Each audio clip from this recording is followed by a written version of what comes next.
All right, returning now to our top story as Florida braces for a quite severe, potentially catastrophic hurricane. Its name is Milton. The storm is currently a Category 4 as it heads towards Florida's west coast, and it will bring life-threatening storm surge as well as heavy rain and, of course, the strong winds you might expect. CBS News correspondent Tom Hansen is following this storm and joins me now. And Tom, I think you're speaking with local officials who know about economic development, because this won't just be a physical punch, it will be a financial one as well.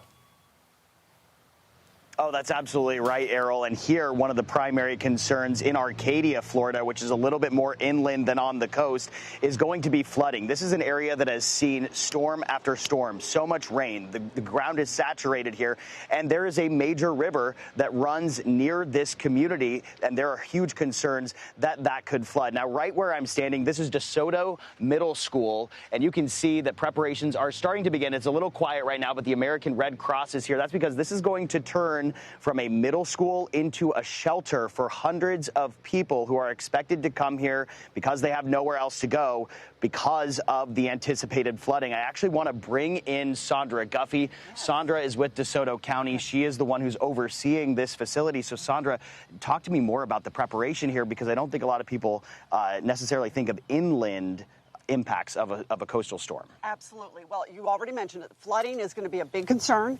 And also, we have a lot of mobile home communities, and those do not stand up well in a wind event. So those folks need to get out of their homes now and get ready to come over here. We're going to be open throughout the event. So it's really critical to get out of your home if you're in a low-lying area or in a compromised housing situation. Because Florida is very flat as a state. A lot of it is at or near sea level. Absolutely. How many people are you anticipating, and what supplies do you have? Okay, we think maybe about 300 people.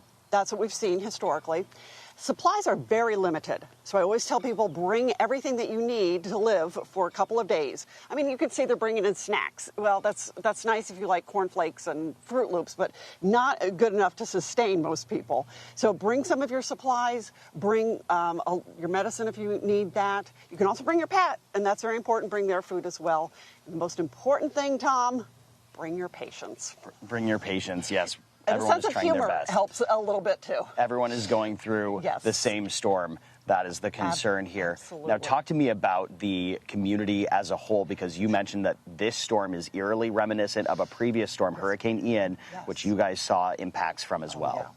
Yeah. It is. And, you know, I think because of that, people are much more sensitive, they're aware, and they are willing to be prepared a little bit earlier, not waiting for the last minute. So we're seeing people get ready, either leave the area if they're going to, or get ready to come to the shelter if they need to.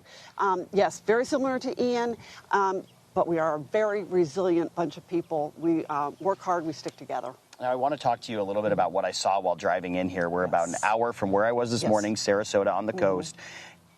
Gas station after gas station after gas station, either bagged up, out of gas, or lines, long lines. How should people be preparing for that?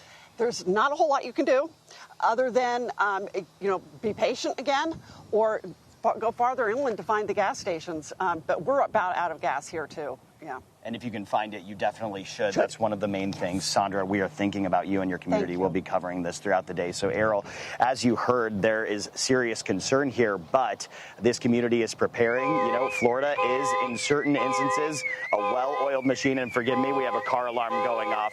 So, Errol, I'm going to turn it back over to you.